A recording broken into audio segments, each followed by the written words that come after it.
বেগম খালেদা জিয়ার মামলা যখন হয়, ওনাকে হাইকোর্ট ডিভিশন বেল দিল, সুপ্রিম কোর্টে তার বিরুদ্ধে সরকার গেল, অ্যান্টি কারাপশন কমিশনে গেল। স্যার আমাকে বললেন, তুমি একটা কাজ করো, আমি একটা সাবমিশন রাখতে চাই যে ভারতীয় উপমহাদেশে সিমিলার কেস কোনটা কোনটা, কারাপশনের কারণে বেগম খালেদা জিয়াকে সাজা দিয়েছে, সিমিলার কেস বাইর করে খুঁজে। তো সিমিলার কেস খুঁজতে খুঁজতে একই ধরনের ঘটনা, একই ধরনের নেচার তো পাওয়া যায় না, খুঁজে খুঁজে দুইটা জাজমেন্ট পেলাম। একটা হলো লালু প্রসাদ যাদব, আর আরেকটা পেলাম জয়ললিতা।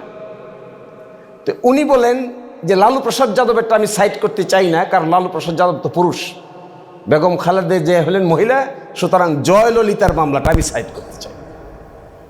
উনি আমাকে বলেন যে বলো তো জয়ললিতাকে কি গ্রাউন্ডে বেল দিয়েছে। আমি 2 দিন 3 দিন ঘাটাঘাটি করে একটা পেপার লিখে দিলাম। উনি পেপারটা দেখলাম সুপ্রিম কোর্টের সামনে পড়ে শোনালেন। খন্দকার মাহবুব হোসেন স্যারের কথা কেন আমি বারবার বলছি, আমি দেখতাম এক্সেপশনাল প্র্যাকটিসিং আর্টটা যে কত সুন্দর। একটা এক্সাম্পল বলি, উনি এক কোর্টে গেছেন, বিচারপতি ছিলেন জাস্টিস ম্যাডাম জাস্টিস, রিটায়ার করেছেন যে মহিলা, ম্যাডাম জাস্টিস কৃষ্ণা দেবনাথ, আর হলো SM আব্দুল মুবিন। আমারে বলে চলো, গেলাম কোর্টে, মৃত্যুদণ্ডের কেস, পটুয়াখালী বিজ্ঞান প্রযুক্তি বিশ্ববিদ্যালয়ের এক ছাত্রীকে আর এক ছাত্র মেরে ফেলেছে, চাপাতি দিয়ে কূপ দিয়েছে, হেলিকপ্টার দিয়ে ঢাকায় আনছে, ঢাকায় আনার পরে সে মৃত্যুবরণ করেছে, because it was a case of jilted love. এখন আমি কি ওখানে বসছি, স্যার আমাকে বলেন, মাই লর্ড, এইখানে আমরা কোনো খালাস চাই না। তো আমি তো একটু আটকাই উঠছি, স্যার এত আমাদেরকে অ্যাপয়েন্টমেন্ট করেছে, আপনিও খালাসের আর্গুমেন্ট করবেন না? বলছে, মাই লর্ড, আমি কোনো খালাস চাই না, আপনি সাজাটা কমাইয়ে মৃত্যুদণ্ড থেকে যাবজ্জীবন দিয়ে দেন। তো জজ সাহেবের একটু নড়েচড়ে পড়ছে যে এটা কেমন সাবমিশন। বলছে, মাই লর্ড, এটা আমি বহু দেখছি, বহু চিন্তা করছি, বহু ভাবছি, A to Z আমরা দুজনে মিলে চিন্তা ভাবনা করছি, এটা এখানে আর্গুমেন্ট করে খালাস পাওয়া যাবে না, এখানে আর্গুমেন্ট করে সেন্টেন্সটা কমিউট করতে পারলে এটাই বিচারটা হবে। কয়েকদিন শুনানি হলো, আমাকে বলে আমি বসি, তুমি সাবমিশন রাখো। তাই আমি 3 দিন ধরে সাবমিশন রাখলাম, ভারতীয় জাজমেন্ট দেখালাম, এই প্রথম আফ্রিকার এক জাজমেন্ট দেখালাম, সাউথ আফ্রিকার একেবারে এক্স্যাক্টলি অন পয়েন্ট, জিল্টেড লাভ। এই জিল্টেড লাভের উপরে জাজমেন্ট দেখানোর পরে এগ্রাভেটিং মিটিগেটিং সার্কামস্ট্যান্সেস দেখানো হলো, দেখানোর পরে মৃত্যুদণ্ড দিলে কি হবে, না দিলে কি হবে, সেন্টেন্স কমিউট হলে কি হবে, না হলে কি হবে, কাটাকাটি করে দেখালাম যে এখানে আসলে মৃত্যুদণ্ড দিলে দ্যাট উইল বি ইররিভার্সিবল পানিশমেন্ট। এবং অবশেষে এই সুমনকে আমাদের হাইকোর্ট ডিভিশন মৃত্যুদণ্ড কমিয়ে যাবজ্জীবন সাজা দিল। তো আজকে টপিকটা হলো দি আর্ট অফ ক্রিমিনাল প্র্যাকটিস। তো আর্ট বললেই তো কেমন মনে হচ্ছে, আর্ট এমনি আর্ট বললে মানুষ কি বোঝায়, ছবি আঁকবে, কে কার চাইতে বেশি নাকটা সুন্দর করে আঁকতে পারে, কে কার চাইতে বেশি চোখটা ফুটিয়ে তুলতে পারে, কে কার চাইতে বেশি সুন্দর করে ড্রেসটা কালার কম্বিনেশন করতে পারে, এগুলো আর্টের পার্ট, নান্দনিকতা, অ্যাস্থেটিক, এগুলো পার্ট অফ আর্ট। তো ওকালতি জিন্দিগিটাও আমার কাছে মনে হয় আর্ট হিসেবে ফুটিয়ে তুলতে গেলে এটাও একটা গভীর সাধনার ব্যাপার। কিভাবে কথাটা বলা হবে, কোন কথাটা আগে বলা হবে, কোন কথাটা পরে বলা হবে, কোনটাতে বেশি স্ট্রেস দেওয়া হবে, কোনটাতে কম স্ট্রেস দেওয়া হবে, এগুলো সাধনা ছাড়া হয় না। আমি মাঝে মাঝে দেখেছি একটা মানুষকে যখন আর্মি অফিসার বানানোর জন্য নিয়ে যাওয়া হয়, তখন 24 মাস তাকে ভাটিয়ারিতে রাখা হয়। 24 মাস পরে যখন পাসিং আউট হয়, আমাদের আত্মীয় স্বজনরা যারা এইভাবে আর্মি অফিসার হয়েছেন, 24 মাস পরে যখন আসতো পাসিং আউট হয়ে, আমরা মানুষটাকে অনেক সময় দেখে চিনতে পারতাম না, কারণ তার চেহারা পরিবর্তন হয়ে গেছে, স্বাস্থ্য পরিবর্তন হয়ে গেছে, সাইজ পরিবর্তন হয়ে গেছে, এত রিগোরাস ট্রেনিংয়ের মধ্য দিয়ে গিয়েছে। এখানেও যারা আইন পেশায় আর্টিস্টিক ওয়েতে এটাকে প্রেজেন্ট করতে চাইবে, আমার বিবেচনায় তাদের জীবনটাও প্রিলিমিনারি সময়টা এই ধরনের একটা গভীর রিগরাস প্রসেসের মধ্য দিয়ে যেতে হবে।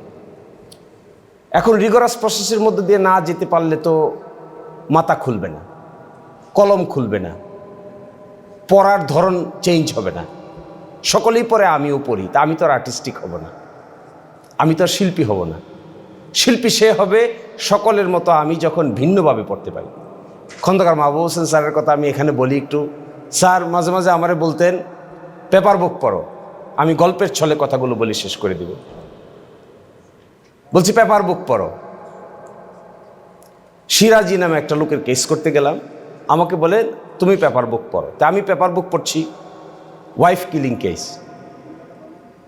একজন রিক্সাওয়ালা সারাদিন রিক্সা চালিয়ে বাড়িতে আসছে ঘর্মাক্ত অবস্থায়।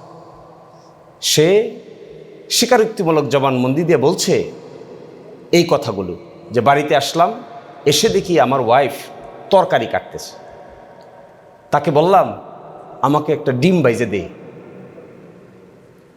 সে আমাকে একটা গালি দিল, গালি দিয়ে বলল তুই আমার কাছে চাস কেন, তোর মার কাছে গেছা। এই প্রেক্ষিতে গ্রামে শিলপাটা আছে, শিলপাটা, ওই শিল আর পাটার শিলটা উনি হাতে নিল, হাতে নিয়ে ওই শিলটা দিয়ে একটা ঢিল মারছে। ওই ঢিল মারার পরে মাথার মধ্যে লাগছে, ব্রেনে হ্যামোরেজ হয়েছে, হাসপাতালে নিছে, মারা গেছে। নিম্ন আদালত তাকে মৃত্যুদণ্ড দিয়েছে। এই কনফেশনটা যখন পড়ে শোনাচ্ছি আমি, পটুয়াখালীর কেস, স্যার আমাকে বলেন আবার পড়ো। আবার পড়লাম। স্যারের হাতে একটা আংটি ছিল, আংটি।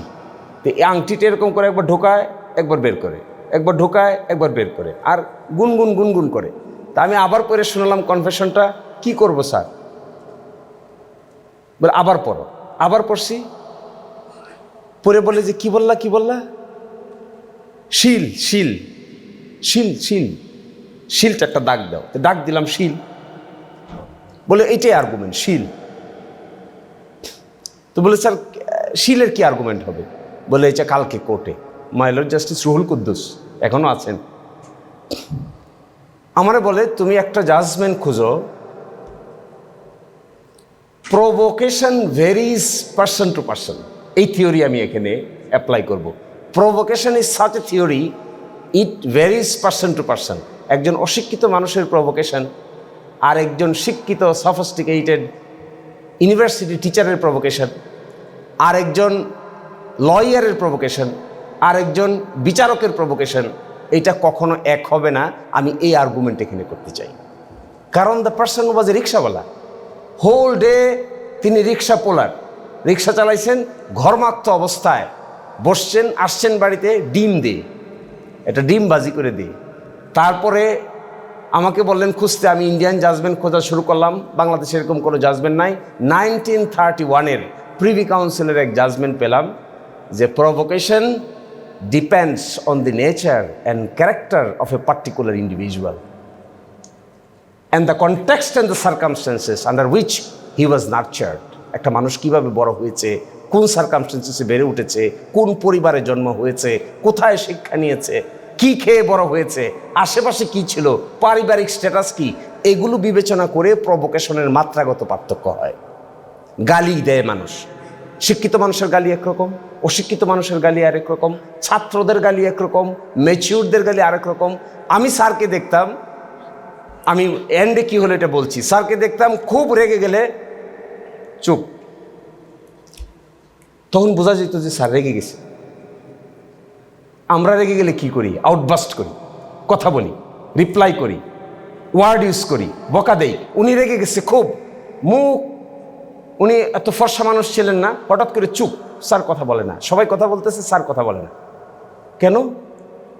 বোঝা গেল উনি বিরক্ত হয়েছেন।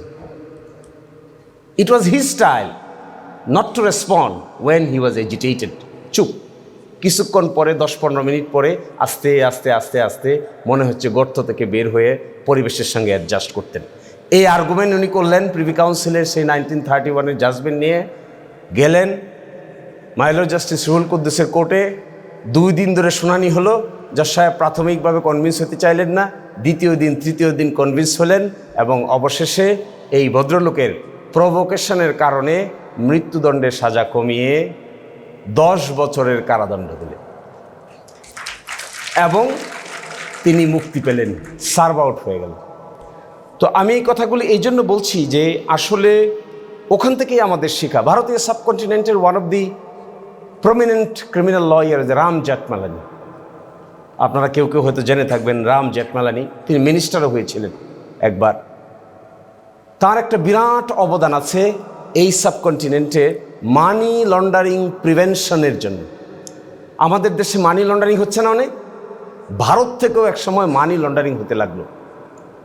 সুইস ব্যাংকে তিনি লয়ার হিসেবে সুইজারল্যান্ডে গেলেন টু ইনভেস্টিগেট দ্য ম্যাটার। আমি এটা আমাদের আইনের লিমিটেশনের কথাটা বলবো।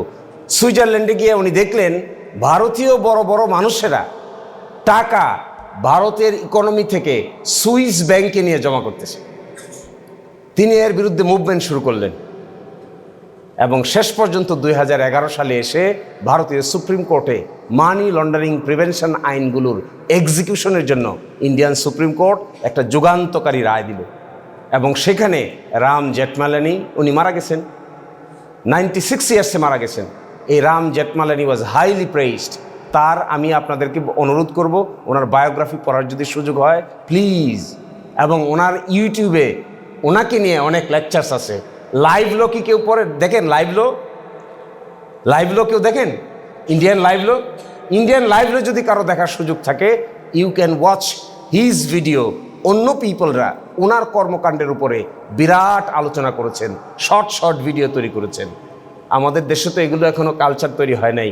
এত বড় বড় জাজমেন্ট হয়ে যাচ্ছে সুপ্রিম কোর্টে, 15th অ্যামেন্ডমেন্ট হয়ে গেল, 16th অ্যামেন্ডমেন্ট হয়ে গেল, 13th অ্যামেন্ডমেন্ট হয়ে গেল, তারপরে এত বড় বড় জাজমেন্ট হচ্ছে ঠিকই, 21 আগস্টের রায় হয়ে গেল, 10টা আগস্ট মামলা রায় হয়ে গেল, কিন্তু দেখবেন আমাদের দেশের লিগ্যাল জুরিসপ্রুডেন্সে এগুলো নিয়ে পক্ষে বিপক্ষে এই ধরনের কোনো আলোচনা হয় না।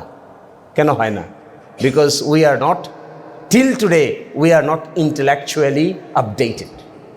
This nation is still intellectually is not updated. এখন বিচারক একটা রায় দিয়েছেন, আমরা যদি ক্রিটিসাইজ করে ভিডিও বানাই আরেকজনে বলবে কন্টেম্প্ট হয়েছে।